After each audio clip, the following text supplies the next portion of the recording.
Yeah, we're with the pet hospital down the street, and I understand you have a dying animal on the premises.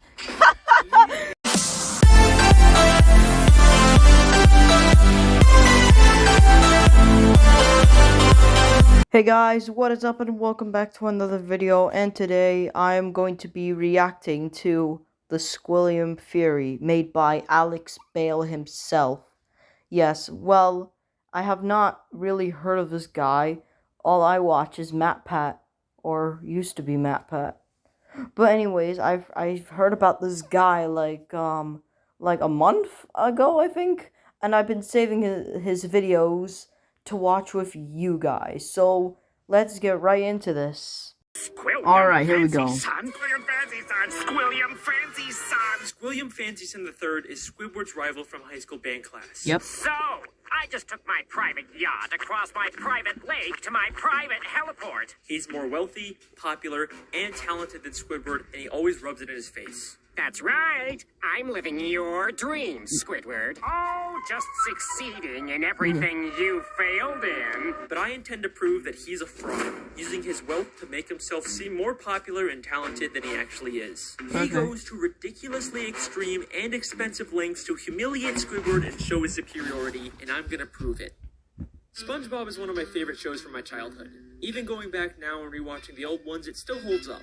You might think, it's just a kid's show, there's no continuity, well, no, there there's is nothing actually worth theorizing theorizing about, but the show constantly brings back characters Oh, Bubble Buddy. Episodes. And if you look closely, you can connect the dots and find some very interesting stories. Yeah, I was today, thinking the same. I'm going to prove that Squilliam Fancy Son III is a manipulative fraud. Evidence number 1, the pet hospital. Okay. We first meet Squilliam in Season 2, Episode 15, Band Geeks. One of my favorite the episode opens episodes. with Squidward playing the clarinet and getting a knock on the door.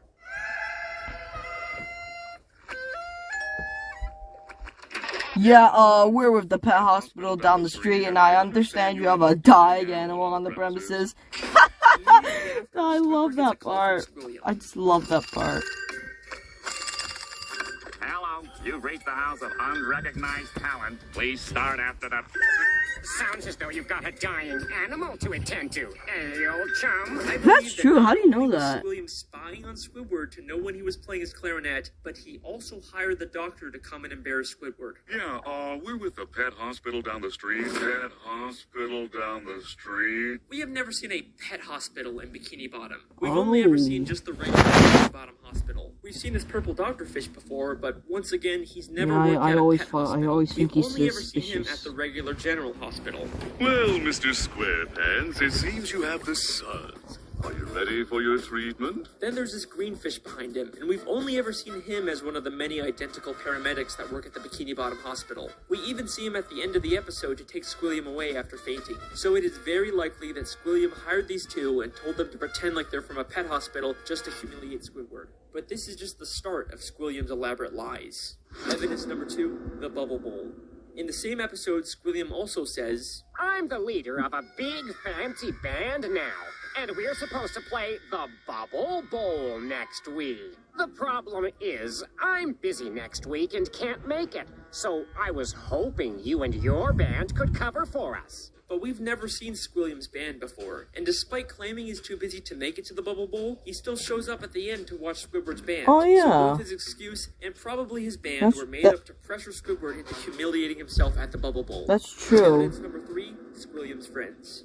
In Season 3, Episode 8, Squilliam returns. Squidward leaves for work and conveniently bumps into Squilliam and all of his fancy friends, despite Squilliam not seeming like the kind of guy that would come near the Krusty Krab. He and his friends make fun of Squidward for working as a cashier. Hold it!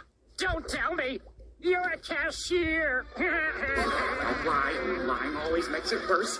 But I believe that this encounter was planned out by Squilliam in advance, and he hired all of those people to pretend to be his friends. Really? Take a look at Squilliam's friends. They're all nicely dressed. You kind of get the sense that they're fancy, high-status members of Bikini Bottom. Yes. But they aren't. This is more like what the fancy rich people in Bikini Bottom look like. Oh. These are just some regular Bikini Bottom citizens. Most of them usually don't even wear nice clothes like this. And most of them are regulars at the Krusty Krab and would already know Squidward as the cashier. Oh. These are not the type of What people the? Squilliam What would hang out the? with. I mean, why would Squilliam be hanging out with one of Pearl's teenage friends? Ooh. At the end of the episode, Squilliam even admits to his whole life being fake. I made everything up about my life. I have no yachts, jets, or anything. I was only trying to impress you. And then, of course, he quickly says he's just kidding. Is that true? Of course not. I'm filthy stinking rich. But was he kidding? I mean, obviously he's rich, but is there a nugget of truth in there? Evidence number 4, the statue. In Season 7, Episode 6, Squidward has to pick up trash for community service, and Squilliam once again conveniently bumps into him and reveals he's cleaned up so much trash that the city actually built a statue of him. Maybe if you clean up Bikini Bottom, they'll build a statue of you. Oh, wait! They've already built one of me! I cleaned up all of Bikini Bottom in only 1 week. I believe that once again, this encounter was staged by Squilliam, and he actually paid to get that statue built. As Squilliam tells Squidward about the statue, a female fish admires it and says, Bless you, Squilliam Fancy Son. Bless you. but if you remember, this is one of those friends. Oh! Making her whole comment feel very fake. By the end of the episode, Squilliam's statue gets destroyed. I did not A police realize officer that from the approaches start. and They have this exchange. This is your statue? It was. Squilliam admits that it's his statue, not the city's. And why else would the officer give him specifically a ticket if it was city property? Evidence That's number 5, actually the concert. true. In Season 6, Episode 17, Squidward watches Squilliam play the clarinet at a big fancy concert. He receives a standing ovation, causing Squidward to leave angrily. But I believe this entire concert is a scam. Not only has the audience been paid to cheer, but Squilliam never even touches his instrument. Yep. Once again, many of the audience members were part of Squilliam's quote-unquote Oh my friends. God. But we also never More actually friends see Squilliam play the things. clarinet. The episode opens right after he's finished his performance with the audience cheering, and one member of the audience says, He's such a great musician. He doesn't even have to touch an instrument to be brilliant. maybe the real reason Squidward leaves so angrily is because the audience cheered for Squilliam even though he never even touched his clarinet. Maybe Squilliam is just as bad as Squidward at the clarinet and he's trying to hide it. Ooh. Squilliam has gone to some pretty extreme lengths just to humiliate Squidward, but nothing, and I mean nothing, compares to what he does next. Evidence number 6. The Music College. In the same episode, after Squidward leaves the concert, he's approached by the headmistress of the Bikini Bottom prestigious music college. Aren't you the esteemed Squilliam Fancy Son III, who we all came here to see perform tonight? She mistakes him for Squilliam and offers him a position as a professor. Squidward pretends to be Squilliam and teaches a class, only for the police to burst in and arrest him, all while he's being filmed on live TV. Yes. And I believe that this is Squilliam's most elaborate and most expensive scheme to destroy Squidward Expensive? both publicly and legally. This encounter where Squidward gets offered a job is already suspiciously convenient, but listen closely to their exchange. Okay. Squilliam Fancy Son. But didn't you just say a minute ago that your name was Squidward Chew Tentacles? It is. Oh, I mean, no, I didn't. Well, that's a relief. I mean, what kind of a moron would go to their worst enemy's music recital? How does she know? How does she know?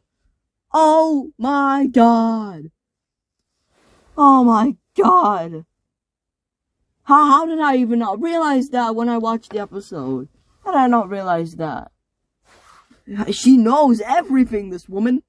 What kind of moron would go to their own enemy's music recital? How does she know that Squidward and Squilliam are enemies? Yeah. If she knew who Squidward was, then why didn't she recognize him? Why would she mistake him for Squilliam? This feels way too much like she was hired by Squilliam to set a trap for Squidward. And if that's not enough, the headmistress's associate is literally just a guy from the paid audience wearing a disguise. He just Seriously? wears glasses to seem smart. Squilliam knew that Squidward couldn't resist the opportunity to teach a music class. This guy is even if it meant good. breaking the law. My very own music class. Then we get to the Bikini Bottom prestigious music college, and right off the bat, there's something very fishy about this place. The building itself is very green and grimy and has a very cheap metal look. Yeah, Nothing yeah, it about looks this like says trash. prestigious, except for the big sign on top, which feels like the only new thing about this building. I think there is a very good chance that Squilliam just bought some old warehouse, then stuck a sign and some paint on it to disguise it as a college. I mean, look at these other schools in Bikini Bottom. Yep. They all have a very nice structure and a paint job, but this prestigious music college looks like a dumpster. Going into the classroom, not only does it have another one of Squilliam's friends, but if this is such a prestigious college, how did Spongebob and Patrick get in here? Would you two numbskulls mind telling me what you're doing in music class anyway?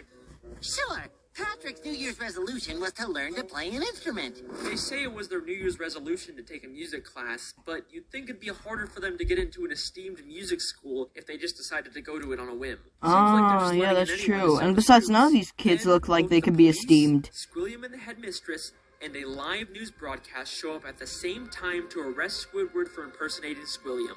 If the extremely coincidental fact that all of these people suddenly showed up at the same time isn't enough for you to believe that Squilliam set it all up, really? I've got something that's going to blow your mind. Okay.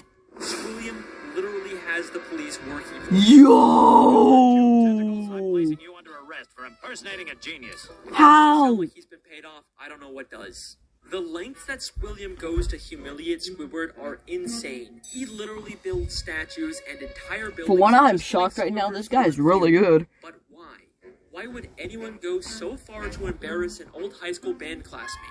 What happened between them? What could have caused this extreme level of dedication? Well, unfortunately, we never really get much information on their past. I've spent hours reading through the Spongebob Wikipedia and looking at old episodes, and there really just isn't any clues that would explain their weird relationship. I guess we can't solve everything, but either way, that's my theory. Well, guys, that'll be the end of the episode. I hope you enjoyed it. See you next time.